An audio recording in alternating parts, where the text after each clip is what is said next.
نحمده ونصلي على رسوله الكريم اعوذ بالله من الشيطان الرجيم بسم الله الرحمن الرحيم ما كان محمد أبا أحد من رجالكم ولكن رسول الله وخاتم النبيين صدق اللہ العظیم۔ آج میں یہ بتانا چاہتا ہوں کہ چیف جسٹس آف پاکستان جو ایک جاہلانہ احمقانہ رائے کا اظہار کیا ہے یا فیصلہ دیا ہے، اسے ہم کنڈم کرتے ہیں۔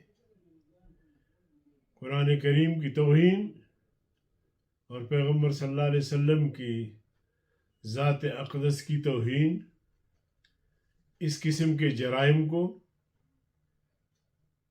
انہوں نے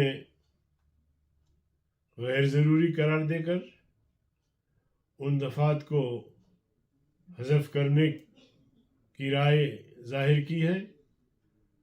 ہم مسلمان اس کی اس رائے کو،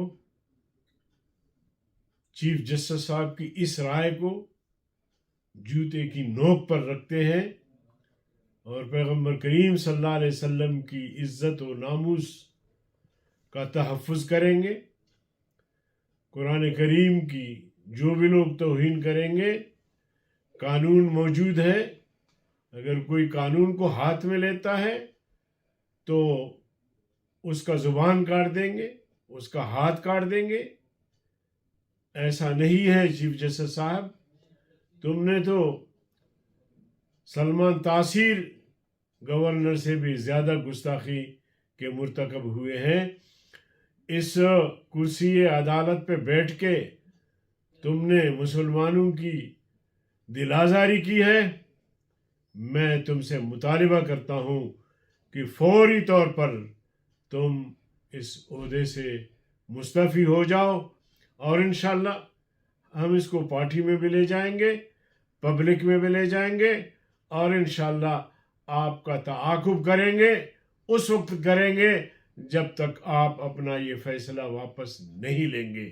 مسلمانوں سے میری اپیل ہے کہ اس حوالے سے مستعد ہو جائیں، متحرک ہو جائیں، اور ہو سکتا ہے جمعیت علماء اسلام آنے والے جمعے کو ملک گیر ہڑتال کی اور احتجاج کی کال دے دے، کیونکہ ہمارے جیتے جاگتے پیغمبر کریم صلی اللہ علیہ وسلم کے عزت و ناموس کے قوانین کو ختم کرنا، توہین قرآن کے قوانین کو ختم کرنا، یہ نہیں ہو سکتا انشاءاللہ العظیم۔